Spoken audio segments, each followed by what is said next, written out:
वैश्विक महामारी कोरोना, जिसका संकट पूरे विश्व में इस समय छाया हुआ है। ऐसे समय में बड़े बड़े देश अमेरिका, इटली, ईरान, इराक, जहाँ की चिकित्सा सुविधाएं, जहाँ की अर्थव्यवस्था बहुत ही उच्च स्तर की मानी जाती है, ऐसे देशों ने पनाह मांग लिया, अपने हथियार डाल दिए। ऐसे समय में भारत देश, जहाँ की अर्थव्यवस्था भी बहुत अच्छी पहले से नहीं चल रही थी और न ही बहुत ही अच्छी चिकित्सकीय सुविधा अपने देश में उपलब्ध है, लेकिन फिर भी भारत देश के प्रधानमंत्री नरेंद्र मोदी ने एक अच्छा कदम उठाया लॉकडाउन का, और समस्त प्रदेश के मुख्यमंत्रियों ने उसका इस विषय पर समर्थन किया। इसी सिलसिले में हम मुख्यमंत्री के आह्वान और प्रधानमंत्री के आह्वान पर किस प्रकार से विधानसभा क्षेत्रों में लोग लॉकडाउन का पालन कर रहे हैं और किस प्रकार विधानसभा क्षेत्रों के गरीब जनता की मदद करने के लिए विधानसभा क्षेत्र के विधायक कार्यरत हैं, इसी सिलसिले में आज हम आए हुए हैं कोरांव विधानसभा क्षेत्र के विधायक श्री राजमणि कोल जी के पास। तो राजमणि कोल जी किस प्रकार से अपने विधानसभा क्षेत्र, जो कि गरीबी से जूझता हुआ विधानसभा है, बहुत ही विकासशील भी नहीं है, बहुत विकसित नहीं है, अभी यहाँ विकास की बहुत कमी है, तो किस प्रकार से ऐसे समय में, लॉकडाउन के समय में ये लोगों की मदद कर रहे हैं, आइए उनसे जानते हैं। जी सर, जिस प्रकार से कोरोना का संकट फैला हुआ है, तो आपके यहाँ सामुदायिक स्वास्थ्य केंद्र से किस प्रकार से दवाओं का वितरण हो रहा है, गांव-गांव में किस प्रकार से दवाओं का छिड़काव आपके द्वारा करवाया जा रहा है?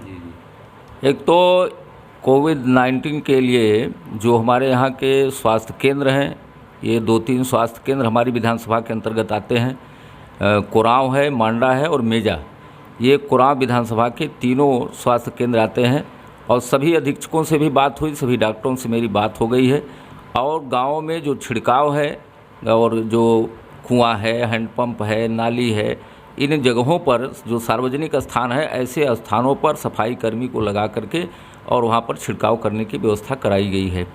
दूसरी बात, जो हमारे विधानसभा में जो मज़दूर हैं, बाहर गए थे काम करने के लिए, वो काम से जैसे ही गांव में आ गए हैं लौट करके, तो घर घर में सूची बना करके स्वास्थ्य विभाग के कर्मी लोग और एसडीएम और एक पुलिस की टीम, 2-3 टीमें लग करके उनके घर में जा करके उनको उनकी जांच करते हैं। अगर कोई लक्षण ऐसा लगता है कि हाँ ये जो है कोरोना से प्रभावित हो सकते हैं या हैं, तो ऐसे लोगों की जांच करने के लिए तत्काल ऊपर भेज दिया जाता है। ऐसी कुछ जानकारी मिली है, जैसा कि आपने मांडा सामुदायिक स्वास्थ्य केंद्र का नाम लिया, तो उसके थ्रू हमारी टीम को ऐसी जानकारी मिली है कि क्या स्वास्थ्य केंद्रों में जो छिड़काव होने वाली सैनिटाइजर और दवा है, ब्लीचिंग पाउडर है, इसकी क्या कुछ कमी चल रही है क्या? नहीं, ये तो जो यहाँ हमारे विधानसभा क्षेत्र की बात है, 22 गाँव आते हैं, 22 गाँव में ऐसा हमें नहीं मिला है। चूँकि अधीक्षक से जो बात हमारी डॉक्टर संतोष पांडे जी से, उन्होंने यहाँ पर व्यवस्था कराई है और कुछ व्यवस्था हमने अपने स्तर से कराई है गाँव में। और प्रधान हैं और जो आशा हैं, इनका एक जॉइंट खाता होता है, प्रदेश सरकार उनको उस खाते में पैसा दिया है, उस पैसे को भी निकलवा करके हम लोगों ने उसका उपयोग कराया है।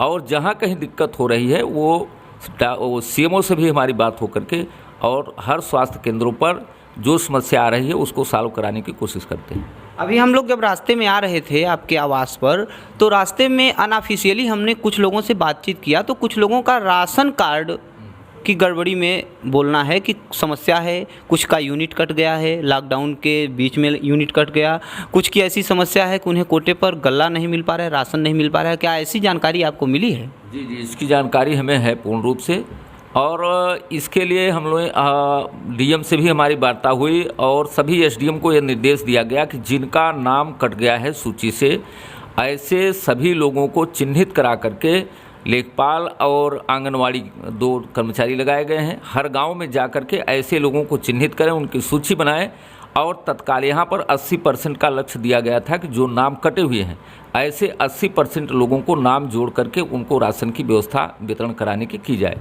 तो इस तरह से हुआ है।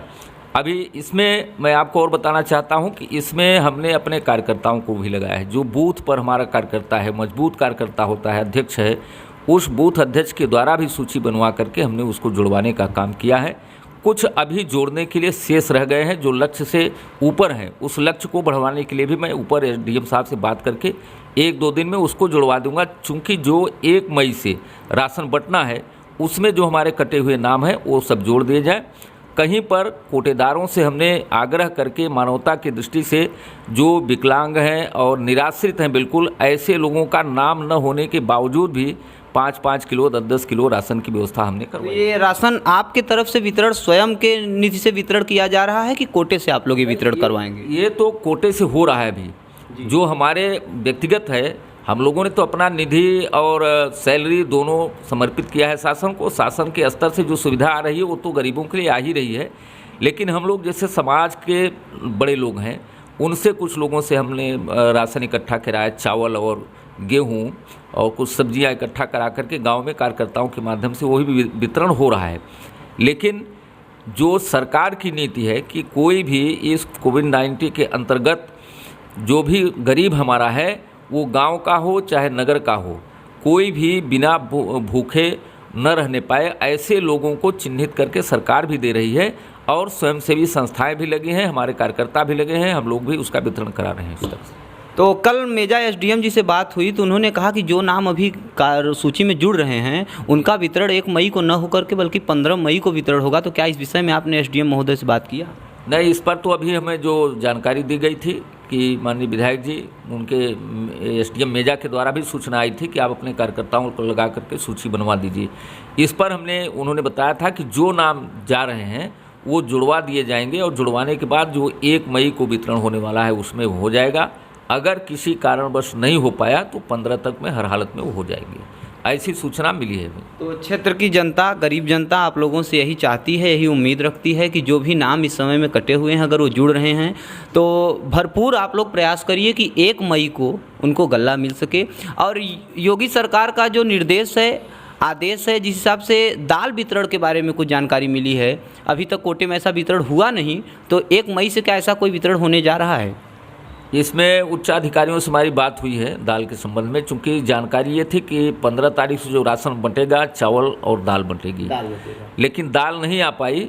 तो दाल के लिए ये हो रहा है कि 1 मई तक जो राशन आने वाला है उसमें दाल उपलब्धता हो जाएगी और सभी गरीबों को वो दाल भी वितरण किया जाएगा, ऐसी जानकारी शासन से मिली है। जी विधायक जी, बहुत बहुत धन्यवाद। आपसे बात करके बहुत अच्छा लगा और आप इस प्रकार से कार्यरत हैं, क्रियाशील हैं, लोगों में मदद पहुंचाने के लिए आप प्रयास कर रहे हैं। इस प्रकार के आपके काम की हमारी जीबीए टीम और आपका पूरा विधानसभा क्षेत्र आपकी सराहना करता है। बहुत बहुत धन्यवाद। अगर आपको हमारा चैनल पसंद आया हो तो लाइक करें, सब्सक्राइब करें एवं बेल आइकन दबाना न भूलें, जिससे हर न्यूज़ आप तक आसानी से पहुंच सके। जीबीए न्यूज़, सच के साथ।